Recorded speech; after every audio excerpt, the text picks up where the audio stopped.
Ladies and gentlemen, this is something different, something special for the Just Acting Up show.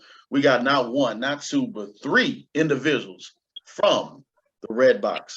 So let's give a hand clap. Ike, Ryan, Bobby, what's up, man? Appreciate y'all. Appreciate y'all for joining us, man. Sure, for sure. Glad to be here. Man, happy to have y'all here, man. So let's go ahead and let's get into it. The man who started and created all this, we'll talk to him first, and then we'll continue with the question with y'all as what y'all do, what y'all are part of the Redbox. So, Ike, brother, the floor is yours. Tell us about yourself and how did you get started with your journey in the Redbox? Okay, so first things first, I'm a Houston-born creator, director, writer, producer. I fell in love with the craft, a couple years ago. So a little bit about me. I've just always been different, and I've just always been creative. And I used to draw a lot when I was a kid. I used to watch a lot of cartoons, and I just liked how it was just like something you could just think of that was just different. And from there, I just wanted to just do my own thing. And I just kind of felt like filmmaking was a great way to just kind of share my ideas. So, I made a YouTube channel probably around 2009 or so. And I just started doing skits and just funny videos because I just felt like, that was a way to kind of express myself. And from there, I just found out that I was kind of good at it and people were liking my content. And it was just kind of like a realm where I could just be me and just do whatever I want. And from there, I just started doing short films and, people were just like, when somebody likes something you do, you just got to keep feeding them. You just got to keep feeding the fans. And then from there, I just started diving into filmmaking and just doing more creative stuff. And I don't know, it was pandemic time and, we were all locked up in our rooms and stuff. And that's when I was just most creative because there was really nothing to do. So I was just okay, I got to just do something. I got to one-up my stuff. It's I've done a lot of skits. I've done that stuff. I just wanted something more professional. And I just decided to just take a risk and just say, I'm just going to make at first the Redbox was a short film. It was just a one and done. I was let me just make a what if. And I made that one if, which was episode 1. Just kind of okay, this is something I can go more in if the fans like it. And from there, people were just oh, what is this? What's this? What's in the box? What's in the box? And then people were just literally just telling me what's in the box, what's in the box. And I was just okay, if the people like it, I'm gonna feed them some more. And then that's when I greenlighted it. I converted it from a short film to a series, and and here we are, almost done with it. Beautiful, beautiful, man. Love it, man. Great story, man. I love what you're saying. You start off with something, and it just became something bigger. Exactly. And that's dope, man. So. Legend, Ryan, tell us how did you and Ike link up? How did y'all link up, man? Me and Ike linked up about 5 years ago. We was doing a project and basically, I was an actor and everything. And the main thing that got me about Ike, he let you be yourself. You know what I'm saying? He don't try to push too much on you. He don't try to push too much less on you. He just let you be yourself. And so we did that skit and we just been connected ever since. Beautiful, beautiful. And you do music now, right? Yeah, so I'm actually an actor and a musician. So nice. Yeah. Okay. Beautiful. What you started in just in entertainment? What was the draw for you? What was the motivation? Was it something key that happened? Was it something you seen? It was just I want to do that. Yeah, so I already was doing music prior to the film, so it was it was already a childhood love for me, but the film kind of just magnified it and everything. So it was definitely a love before the film, but yeah, it's definitely gonna be a dope film. So yeah, man. Yeah, been seeing some dope stuff about it too, man. So Bobby, James or Bobby? Which one you want to be called? You can call me Bobby, man. Bet. Appreciate. I just want to make sure to get it right. So Bobby, tell us about your experience with the Redbox and how did you get started with this project? Yeah, so I came on episode 3. Ike reached out to me and kind of gelled as soon as we met. And personally, me, I fell in love with the story because it was kind of a free range. You know, it wasn't like some simple arc that the story was going based off of. It's not something that I've personally seen before. And I've also done music as well. That's kind of I was brought on as the writer for this project. And kind of my writing journey started with writing music. And then I transitioned into making short films and films in general. So for me, you know, Ike brought me on as a writer, and again, we gelled right away. And I think he could see right away that my talents would kind of help make this bloom and blossom a little more. So, you know, that's hopefully what we can do and what we're trying to do. How challenging was it? Well, what was the most challenging part of approaching the roles that you all took on? Like, how much of those characters, you know, are like yourself, and how are they different? Like, Okay, so as far as the characters, so when I was creating this series, I was thinking like, okay, I want something that's just relatable to the masses. I want something that can be marketable, that can just be like trendy. That's like something some people can leave the program and just kind of like relate to a character. So we have a whole range of people. We have villains, we have neutral people, we have like heroes, you know, and in this story is like, I feel like there's this character everybody can relate to, you know. So we got like we got a cartel leader, we got cops, we got drug dealers, we have strippers, we got rappers, we got like all kinds of things. And the basis of this series is that it's basically revolving around the box that has powers and everybody wants it.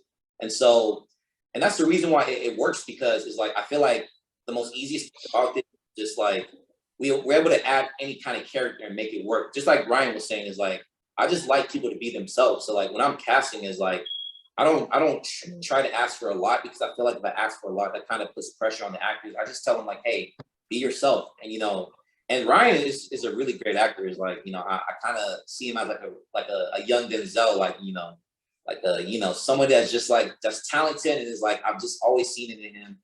Like he was saying on our first short film or skit we did, is like, I just kind of saw something, like he's just like a young hustler. So, and he's in it, you know, and he's all about his brand. Is like, cause I know he likes to do music. So I was like, okay, like let me get somebody that's has experience, that's been in the music game. And I made him one of the musicians in the story. So basically like a whole range of characters, you know, just like good people, bad people, like we got magicians, we just got all sorts of things, and we just put it in this pot and we turn it and it just works. So yeah. Like I said earlier, was just a lot of the characters kind of playing themselves. Like not themselves, but I guess themselves is on a magnetized level. Again, like Ryan himself, you know, playing actual artists. Who else? Give me someone else. Carmen. Carmen, you know, she has that leader looking, evil leader look type to her. What's his name? Dave, not Dave. The guy who played the treasure hunter. Oh, Lance. Yeah, he has like that look for him. So it's like a lot of this was just characters kind of like playing themselves, and then just magnetize it, and then, you know, we just sprinkled some creativity on top of it. So it's just like we're getting all these people with different personalities and just like different vibes, and you know, we're just kind of like like I said, we're putting it in a pot and we're just kind of making it.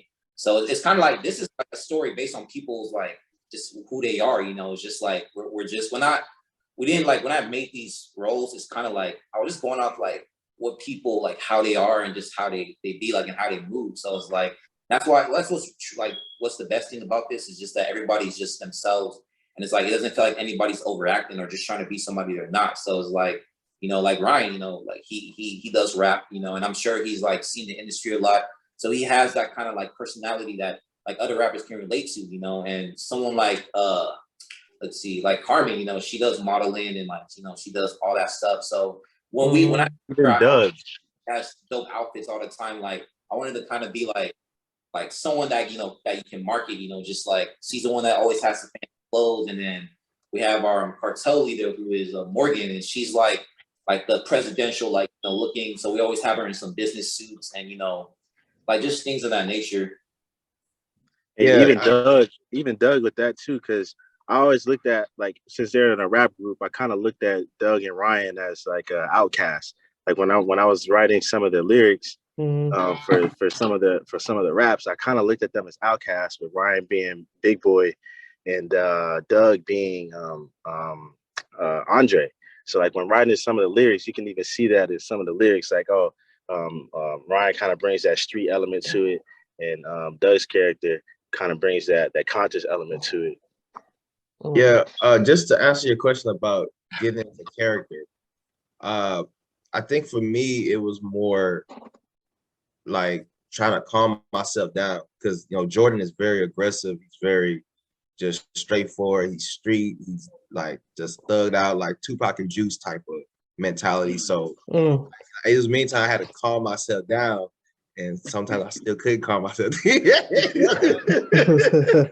just like it just works. It's like, it's like I said, just so be I yourself. hope I like, keep some of that crazy stuff. Nah, it's like I like crazy. I like because it's like we're acting, so it's like the goal is to just be somebody or not, or like go like as far as we can. It's like, so that's why I tell people, like, just be willing to push it all the way. It's like, and by the way, it's like I know you guys are wondering what are these. So these are actually the posters for episode 2 and 3, and it's like, again, based on how the poster looks like, it's just kind of like how creative we are. Is like, so the second one in the middle is like you see so many people, and I'm trying to get that element of like everybody's important, and it's like everybody's after the box. You know what I'm saying? I'm currently working on the poster for the 4th episode too. So that's definitely gonna be a secret, but I can't wait to share it with you guys. I love what you said too, just by not just you showing the posters, but also what you said earlier that you said even if you have like one line, a few lines, or just any lines, you want to show everyone that they're important. And Yes. I think that's very, very good for a director to say that to the cast and the crew, because you all need each other to work like a cohesive unit. Yeah, it all goes a long way, especially when someone is like an extra. They feel like they less important, but the extras they feel in the background, so they're very much important.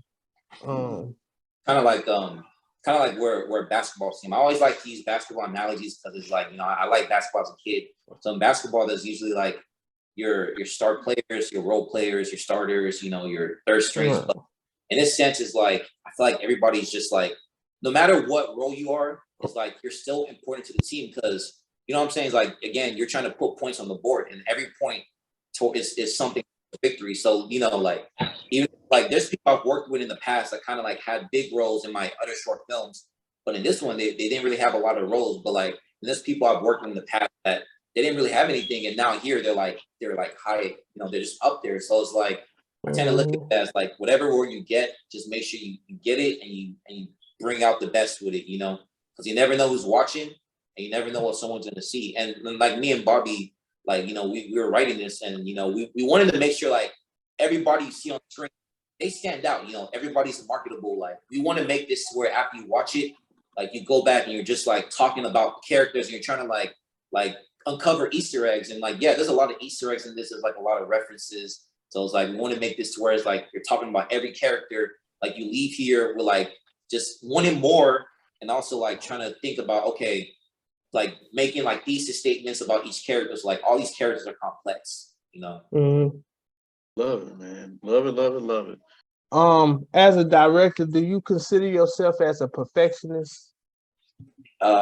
I mean, I'm not gonna lie, I kind of am, because He is. always like, He I need this, because it's like, as a director and editor, not only am I painting the picture, but it's like I'm also like putting it together, so it's like I always want to make sure I get the most shots and not compromise, because in the end I want everybody to enjoy the story. So it's like we have to make sure that all the shots are right, all the angles. Like if we got to do more takes, even Ryan knows, like there's sometimes I've told him to do something 8 times, because I know like the more takes we have, the more there is to choose from, so right. It's all about patience and just getting the right angles, the right shots, because you're just painting the picture at the end.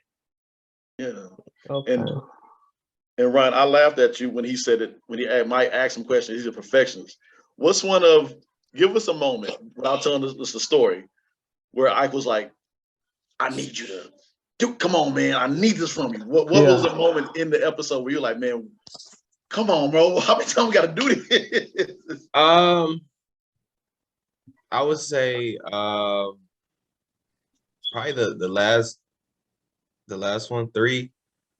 Basically, I had to point the gun at the female in the park, and it was just like he told me just be intense, and I had a bad ex, so I just channel that, and just had to channel that, but Man. definitely is a perfectionist, and because he edits, he knows what he want to see because he's going to edit it, so it's just like everything has to be a certain type of way. So yeah. Nice. Beautiful, beautiful. So James, well, Bobby, I gotta stop calling you James because James is my real name as well too. But I mean, I gotta get in the habit of calling you Bobby. Bobby, tell us a moment from set that you had where you was like, man, how many times we got to do it? Because not all the actors that get into this know that they have to do this over and over again. So what was a few of your moments where you was like, I'm tired, I'm drained, but I got to knock this out and give the best performance ever? Say probably this 4th episode, the very first thing that we shot, without spoiling. There's a scene that took place that was probably only scheduled for a couple hours, maybe like 2-3 hours, but we ended up being there until like 3 o'clock in the morning. I think that was one of those things that was just like, it was draining, but like I always say, like, whenever you're creating art and like the art is just really good, I always say like God is with us. So like at that moment, I felt like God was with us while we were creating, but it was super draining that day, but it was still some good stuff. Yeah, man. I wish I could tell y'all what it was, but I can't without spoiling. No. Treat it like the Marvel Universe. Spoilers. Yeah. Treat it like the Marvel Universe. Right now, Ike is Kevin Feige, and he's letting.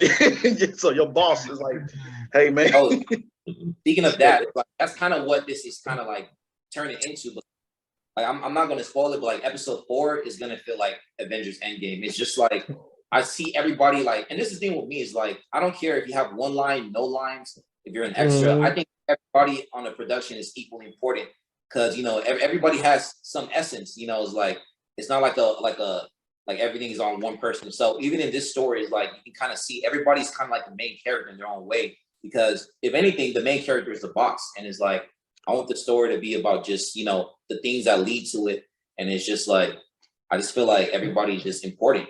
Just like I don't like to see anybody as like, oh, like you're less or anything. So we try to make everybody equal and have weight and value. Couple more questions when we get you guys out of here. So my question is, what's something about each of you that none of you know about? What's like any special talent or something that you've done in the past? Remember, it's recorded. I don't want you to break the law and incriminate yourself. No, we can just edit out of that. So we'll edit it out. We just messing with you. But what's something that you guys have done in the past that the others don't know about? Because I always feel that is important to get to know your castmate, get to know, who on your crew. So what's something about that you guys can share with us that you have done or can do? I can go first. Let me see. I don't want to go Kanye right now, so I'm ready. Don't do Kanye, man. No, then if you do Kanye, don't worry. We can edit that out too. Yeah.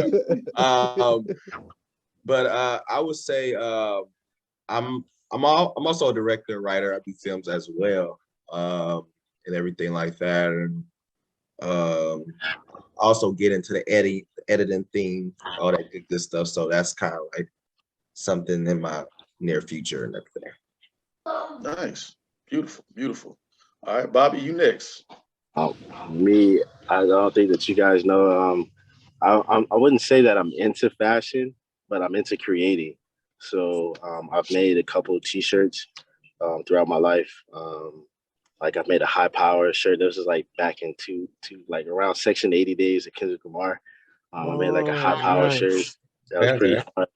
That I was selling in high school, and then Just recently during the pandemic, I made some more t-shirts. I'm just into creating in general. But that's probably something I don't think you guys did that I did. Oh, love it, man. All right, Ike, bring us on home. So honestly, like as far as your question goes, so the Redbox is pretty much taking a majority of my time. So, and there's actually a lot of things I want to kind of like dive into after this. So, for one, practicing the piano for a long time, and and it's kind of something I've never really had time to focus on because I've just been so into like art, like just filmmaking and things like that. So I think after this, after this episode's done, like I kind of want to like sharpen my skills on the piano because like I really like music and I really like the piano because it's a beautiful instrument. It's just something that's just like it's just me. It's like because I'm also into music, so it's something I kind of want to do more. But I've done it in the past. So I mean, other than that, like I think I already told you this, but I was into art. Like I did a lot of art in high school. I was in competitions. I did like still life drawing, and I also did painting too. So maybe after this, it's like I can do a little bit more soul searching and like just maybe jump into art. And also, speaking of art, I used to do caricature art at the Houston Aquarium. So I would like draw people. And that kind of taught me how to. Yeah, like in the rain, cold, like in everything. So I kind of learned how to succeed under pressure, and that's what like filmmaking is like. Sometimes like you don't always get the locations you want, or sometimes you get things last minute, and like you just gotta like make the most out of it. Like you can't see every setback as like something bad. It's like because filmmaking is like 90% how to overcome problems with people. Because we're always problem solving. It's like when something goes wrong, how do we fix it? So yeah. Love it, man. Awesome, man. Thank you, gentlemen. Thank you. Last and final question. Chris? No, I was just gonna say, give us like all of you 15 seconds on and just why everyone should be checking out the Redbox. Go first. If you want to see something fresh, you want to see something new, something you've never seen before, you want to see Black characters stepping out of their peripheral box of what they can and can't do, the Redbox is definitely something that you want to check out. It's gonna be exciting. If you think it's gonna do something, or you think of something, don't think that because it's gonna change your mind. Like this is gonna keep you excited, keep you your attention. It's gonna be amazing, and it's gonna be raw, real, because I'm in it. So you know what I mean. So it's gonna be raw. Yeah. All I'm gonna say is this: the final scene. I'm gonna just keep it at that. The final scene is why you should stick to it. Like the final scene, and it's something we're working on. It's gonna be something big, magical. I'm just gonna say final scene. That's why. Oh, love it.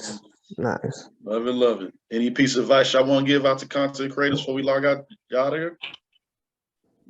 So the advice I'll give is like, it's a marathon, not a sprint. So it's like, just for me to get to this point, like I've been doing this for so long, and I've gone through laughter, sadness, like hard working. Like it's something that you just have to just stick to. It's like you're not always gonna get what you want. So you just got to keep doing.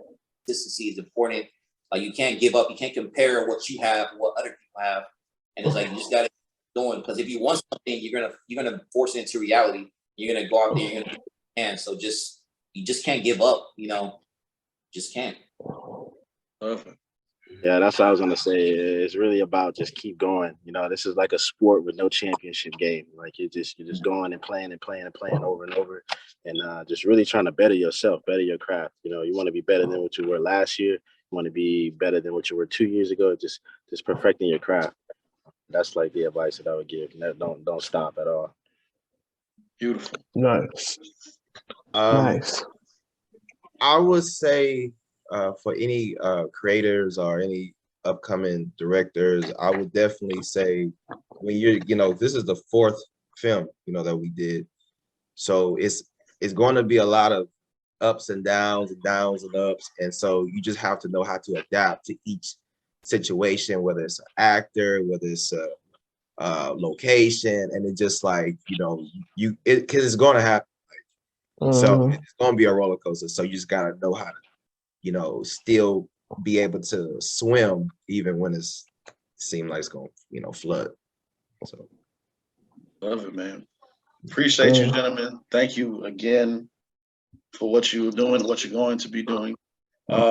We giving y'all flowers early so y'all can smell them. So thank y'all again, man. Thank you, man. Appreciate Redbox that. on Tubi and YouTube and Redbox Amazon. coming soon. Yeah, tell everybody who can follow y'all at. So you can follow me at Ike360, and my YouTube channel is Ike TV.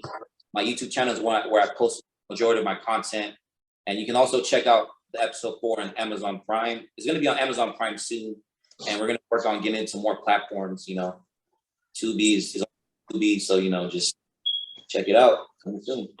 Nice. Cool. Nice. And my Instagram and everything you can follow me on is BJRII. And like Ike said, Redbox is on YouTube, it's on Tubi, it's on Amazon. Go check it out on Amazon so we can get paid. Other than that, yeah, and my Instagram is Legend RKM, no spaces, just one word. Y'all can look me up on YouTube, RKM Legend. So check it out. Yeah, cool. Cool. And we have, ladies and gentlemen, the gentleman from the Redbox. Y'all make sure y'all lock in and check out the Redbox. It's a great show. I've checked it out. There he is with the big. That's a big. That box is That massive. is a big box. Yeah. I made it big, so it has